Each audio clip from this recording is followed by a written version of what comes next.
মুফতি আমির হামজা। আপনারা হয়তো তাকে চেনেন ওয়াজ মাহফিলে বিতর্কিত বক্তব্যের জন্য। ইসলামী বক্তা হিসেবে পরিচিত হলেও আমির হামজা কিন্তু ওয়াজ করে আয় করেন না।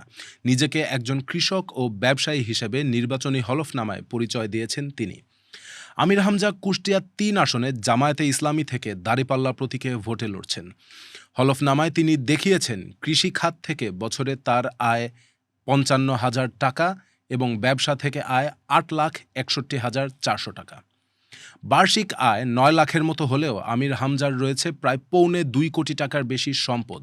ভবন, বাড়ি, জমিসহ বর্তমানে তার স্থাবর সম্পদের মূল্য ১,৭৫,৮৪,০০০ টাকার সম্পদ। আমির হামজার স্ত্রী একজন গৃহিণী। ভবন, বাড়িসহ ১,৪০,০০,০০০ টাকার বেশি স্থাবর সম্পদ রয়েছে তার।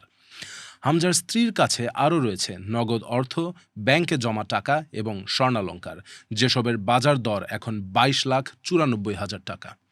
আমির হামজার কাছে নগদ টাকা ও ব্যাংকে টাকা রয়েছে ১৪,৮৬,০০০-এর বেশি। তিনি নিজের আয় করা অর্থ থেকে ভোটের জন্য খরচ করবেন ১৫ লাখ টাকা।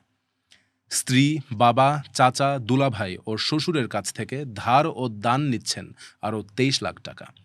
এছাড়াও যশোরের আদ্দিন হাসপাতালের ডক্টর মহিউদ্দিনের কাছ থেকে আমির হামজা ভোটের খরচ পাচ্ছেন ৫ লাখ টাকা।